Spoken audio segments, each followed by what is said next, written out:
اچھا جی، اب last time ہم نے پڑھا تھا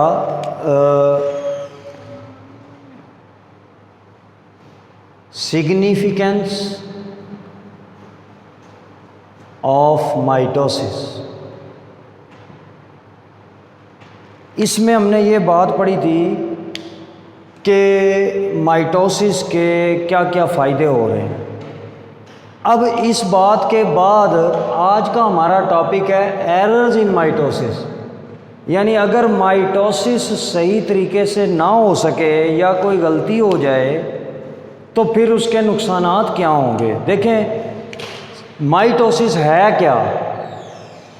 سمپل سی بات ہے کہ ایک سیل جو کہ ڈپلائڈ ہوتا ہے اس سے دو سیل بنتے ہیں، وہ بھی جو کہ سیم نمبر آف کروموسوم رکھیں گے۔ اب یہ پیٹرن ضروری نہیں ہے کہ ڈپلائڈ سے ڈپلائڈ ہی بنے۔ میوسس میں جا کے ہم پڑھیں گے کہ ایک ڈپلائڈ ہوگا، پہلی دفعہ وہ کروموسوم نمبر ہاف کر دے گا اور نیکسٹ ٹائم پھر مائٹوسس ہوئے گی۔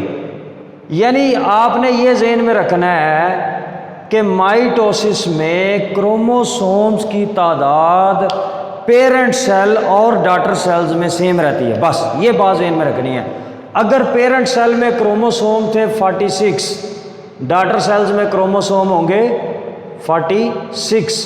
اگر پیرنٹ سیل میں کروموسومز ہیں 18، ڈاٹر سیلز میں کروموسوم ہوں گے 18۔ اگر پیرنٹ سیل میں کروموسومز کی تعداد ہے 9 تو ڈاٹر سیلز میں بھی کروموسوم کی تعداد رہے گی سیم۔ اصل مائٹوسس کا کرکس یہ ہے، اس کا جسٹ یہ ہے کہ پیرنٹ سیل جیسے ہی کروموسومز ڈاٹر سیلز میں رہیں گے، تعداد ان کی سیم رہے گی، یہ مائٹوسس ہے۔ لیکن اگر ایسا نہ ہو یا اس میں کوئی خرابی آ جائے تو پھر کیا ہوگا؟ پھر اس کا مطلب مائٹوسس میں ایرر آ جائے گا۔ اب ذرا توجہ کریں ایک بات پر جو میں آپ کا فوکس چاہتا ہوں اس کے اوپر، کہ آپ یہ دیکھیں کہ ایک سیل ہوتا ہے، اس کے اندر آرگنیل ہوتے ہیں، باڈیز ہوتی ہے، ایک سیل ہے نارمل سیل۔ اس ایک سیل کو الہام آ جاتا ہے کہ میں نے اتنا ٹائم انٹرفیز میں رہنا ہے اور اب مجھے انٹرفیز کے بعد میں اس قابل ہو گیا ہوں تو مجھے سیل ڈیوائڈ کرنا ہے۔ سوچیں نا کہ یہ اس کو کیسے پتہ چلتا ہے کہ بھئی اب میری انٹرفیز کا ٹائم پورا ہو چکا ہے، میں میچور ہو چکا ہوں اور میں نے پروٹینز تیار کر لیے ہیں، میں نے اپنے آرگنیل ڈپلیکیٹ کر لیے ہیں، اپنے کروموسوم ڈپلیکیٹ کر لیے ہیں، یعنی وہ تمام فیز جو انٹرفیز میں تھی، یعنی G1 S اور G2 یہ مکمل کر لیے ہیں۔ اب مجھے ڈیوائڈ کرنا چاہیے۔ یہ اس کو کیسے پتہ چل جاتا ہے سیل کو؟ پھر آپ ذرا مائٹوسس کے ایونٹس کو ذہن میں لیں۔ سیل ڈیوائڈ کرنے جا رہا ہے، سیل کے اندر پروفیز ہو رہی ہے، میٹا فیز ہو رہی ہے، اینا فیز ہو رہی ہے، ٹیلو فیز ہو رہی ہے، سائٹوکائنیسس۔ یہ سیل کو کیسے پتہ چل گیا یہ سارا کام کہ اب یہ ہو رہا ہے، اب یہ ہو رہا ہے، اب یہ ہو رہا ہے، اب یہ ہونا ہے، اب یہ ہونا ہے؟ یہ ایونٹس کو ان کو کون مانیٹر کرتا ہے، کون بتاتا ہے؟ یہ سب سے ضروری چیزیں ہیں یہ سوچنے کی کہ سیل کو انٹرفیز اور سیل ڈویژن یعنی ایم فیز اور انٹرفیز، یہ کیسے پتہ چلتا ہے کہ یہ ٹائم ہو گیا ہے؟ اب ان چیزوں کا کون بتاتا ہے ان کو؟ سیل کو۔ آپ سوچ کے بتائیں سیل کو کیسے پتہ چلتا ہے کہ میں اب انٹرفیز، میں نے جو 90% میرا ٹائم تھا وہ پورا ہو چکا ہے، اب آپ نے پڑھا ہے کہ سیل 90% جو ہے وہ انٹرفیز میں وقت گزارتا ہے اور 10% جو ہے وہ ادھر گزارتا ہے۔ اس کو کیسے پتہ چل جاتا ہے انٹرفیز کو؟ کون اس کو لک آفٹر کر رہا ہے، کون مانیٹر کر رہا ہے؟ جی جواب آپ کے سمجھ میں آ رہے ہیں؟ تو اب آپ یہ دیکھیں اس کی جو ہے نا ریزن، اس کے اندر جو اس کا آنسر ہے اس ساری بات چیت کا، وہ یہ ہے کہ سیل کے اندر یہ جو کروموسوم ہیں ان پر کچھ خاص جینز ہوتے ہیں جو دو چیزوں کو کنٹرول کر رہے ہیں، number of division and timing of division, کہ سیل نے کب تقسیم ہونا ہے اور کتنی دفعہ ہونا ہے. یہ دو چیزوں کو یہ کنٹرول کر رہا ہوتا ہے، نمبر آف ڈویژنس کو اور سیلز کی ٹائمنگ کو، کہ کتنی دیر بعد سیل کو کس سٹیج میں پہنچنا ہے. یہ کون کنٹرول کر رہے ہوتے ہیں؟ جینز. کہاں؟ کروموسومز پر. اور وہ کہاں ہیں؟ نیوکلیس میں، اسی سیل کے اندر، ہر سیل میں ہوتے ہیں. اب ہوتا یہ ہے کہ سم ٹائمز ایسا ہو سکتا ہے، ریئرلی ایسا چانس ہو سکتا ہے کہ جو جین ان کو کنٹرول کر رہے ہیں اس چیز کو، ان جینز میں بعض اوقات خرابی آ جاتی ہے، کوئی اس کے اندر میوٹیشن آ جاتی ہے، ہم اس کو کہتے ہیں چینج آ جاتی ہے جین میں. اس چینج، جین کی چینج کو کہتے ہیں میوٹیشن. جینز اگر چینج ہو جائیں، ایک جین چینج ہو جائے، ہم کہتے ہیں جین کے اندر چینج آ گئی ہے، میوٹیشن آ گئی ہے. یہ وہ ایکس مین سیریز جو ہے، میوٹنٹس پیدا کر رہے ہیں، انسانوں میں تبدیلی کر رہے ہیں، جینز نئے لگا رہے ہیں، یہ وہ کنسیپٹ یہاں سے لیا گیا ہے. میوٹیشن ہو جائے، کوئی جین میں تبدیلی آ جائے، تو یہ جو سیل کنٹرول کر رہے تھے نمبر آف ڈویژنس کو اور ٹائمنگ کو، کہ انٹرفیز میں کسی بھی سیل کو اتنی دیر لگانی ہے، وہ کنٹرول نہیں کر پاتے. اور جس سیل کو ڈیوائیڈ ہونا ہے، فرض کر لیں 90% ٹائم لے کے، یعنی اگر 1 منٹ ہو تو اس میں اگر وہ 50 سیکنڈ بعد اس نے ڈیوائیڈ ہونا تھا تو وہ 30 سیکنڈ بعد ڈیوائیڈ ہو جائے گا. ابھی تو وہ میچور ہوا ہی نہیں، امیچور سیل ہے. سیل کیا کر رہا ہے؟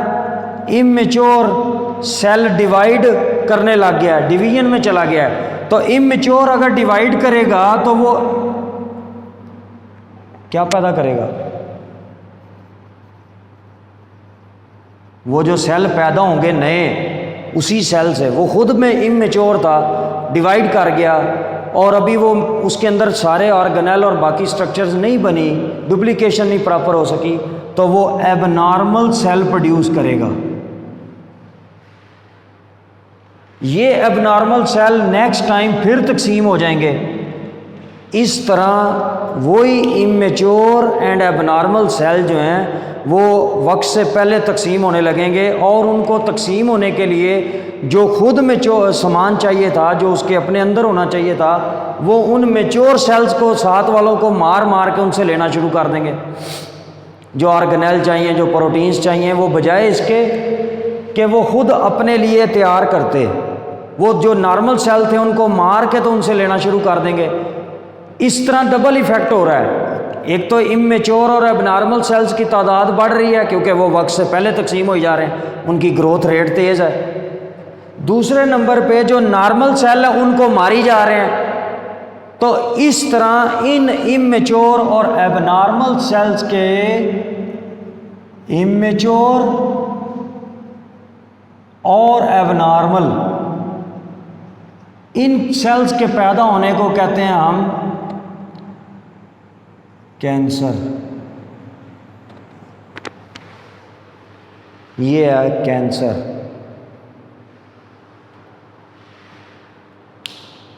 یہ سنتے ہیں ہم منشیات معاشرے کا کینسر ہے. اس کی وجہ کیا ہے؟ کیونکہ منشیات جو ہے ایک تو وہ نارمل لوگوں کو ایفیکٹ کر رہی ہے، دوسرے جو ایب نارمل ہیں یعنی جو ایڈکٹ ہیں ان کی تعداد تیزی سے بڑھ رہی ہے. تو کینسر کا مطلب کیا ہوتا ہے؟ کسی چیز کا ریپڈ ریٹ پہ بڑھنا، اور ہو بھی وہ ڈیفیکٹو، یعنی وہ پراپر تو نہ ہو، کیا ہو؟ ڈیفیکٹو. تو ہم کہتے ہیں یہ کینسر ہے. اور وہ جو میس، اس طرح کے سیلز کی تعداد کا جو میس ہوگا، جو سارے سیلز اکٹھے ہو جائیں گے، تو اس کو کہتے ہیں ٹیومر. اس کو کیا کہتے ہیں جی؟ Tumour. Abnormal production of abnormal and immature cell is called cancer. یہ کینسر کی ڈیفینیشن ہے. اگر چیسٹ میں ہو جائے یہ کام شروع تو چیسٹ کینسر، لنگز میں ہو جائے تو لنگز کینسر، بلڈ میں ہو جائے بلڈ کینسر، منہ میں ہو جائے ماؤتھ کینسر. تو جہاں بھی ایسے سیلز پیدا ہونے شروع ہو جائیں گے جو ڈیفیکٹو ہیں، ایب نارمل ہیں، اممیچور ہیں، صحیح نہیں ہیں، ان کی ان کنٹرولڈ گروتھ ہو جائے گی. یعنی اس میں جو سب سے ڈینجرس فیکٹر ہے وہ ہے ان کنٹرولڈ گروتھ. تو نارمل سیلز کم ہو جائیں گے، ایب نارمل اور امیچور سیل جو ہیں وہ زیادہ ہو جائیں گے. ان سیلز کو جہاں وہ پڑے جو سیلز ہوں گے ان کو کہیں گے ہم یہ ٹیومر ہو گیا ہے. وہ کینسرس سیل جو جہاں بھی پڑے ہوں گے، وہ کینسرس سیلز کا جو میس ہے، mass of cancerous cells is called tumour. اب اگر یہ ٹیومر دو طرح کے ہیں، اگر اپنی جگہ پہ پڑا رہے جہاں ہوا ہے تو ہم کہتے ہیں یہ بینین ٹیومر ہے، جہاں پہ ٹیومر بنا ہے وہیں پڑا رہے. لیکن اگر یہ جا کے دوسرے ٹیشوز پر حملہ کرنا شروع کر دے اور دوسرے ٹیشوز کو بھی کینسرس کر دے تو پھر یہ ٹیومر جو ہے یہ ہے میلیگننٹ ٹیومر. میلیگننٹ کا مطلب میلائن سے لفظ نکلا ہوا ہے. یہ لفظ ہی میلائن کا مطلب ہے بدنیت. میلائن جو دوسروں کے بارے میں بدنیت ہو. تو حملہ اگر یہ کینسر جا کے باڈی میں سے دوسرے جگہ دوسرے آرگنز کو ڈیمیج کرنا شروع کر دے تو یہ میلیگننٹ ٹیومر. اور اگر یہ کیفیت ہو تو پھر ہم اس کو کہتے ہیں یہ ہو گئی ہے میٹاسٹیسس. ایک سے زیادہ جگہوں پر پھیلنے کا عمل ہو گیا ہے، اس کو کہتے ہیں میٹاسٹیسس. اس فنامنا کو کہتے ہیں، یعنی ٹیومرز کے پھیلنے کے عمل کو. تو یہ ساری ایررز کہاں سے شروع ہوئی؟ یہ اس میوٹیشن سے شروع ہوئی. اور یہ وجہ کوئی بھی وجہ ہو سکتی ہے مائٹوسس کی، اس کی بہت ساری وجوہات ہو سکتی ہیں. ریڈیشنز ہو سکتی ہیں، سٹریس ہو سکتا ہے، ڈیفیکٹ ہو سکتا ہے، کوئی بھی وجہ ہو. لیکن اگر میوٹیشن ہو گئی، ایک دفعہ تبدیلی آ گئی ہے جینز میں، تو پھر یہ تبدیلی پھیلتی چلی جاتی ہے اور یہ کینسر بن جاتی ہے. اور کینسر اگر اپنی جگہ پہ رہے تو بینین ٹیومر، اور اگر وہ پھیلنا شروع ہو جائے تو میلیگننٹ. اور اس طرح یہ سارا پروسیس چلتا ہے. یہ سارا کام ایررز میں شامل ہے، یعنی یہ مائٹوسس کے ایرر ہیں. اگر مائٹوسس میں غلطی ہو جائے تو یہ سب کچھ ہوگا. اور یہ اتنا سنگین اور سویئر اور خطرناک عمل ہے. اب آپ خود سوچ لیں ابھی یہ کتنا جو ہے ابھی تک یہ علاج اس کا اس طرح سے نہیں ہے. تو اگر یہ ایررز آپ کر لیں، نیکسٹ ٹائم ہم انشاءاللہ جو نیکسٹ ٹاپک ہوگا اس میں اس کو تیار کریں گے. فی الحال یہیں تک کافی ہے. اللہ حافظ.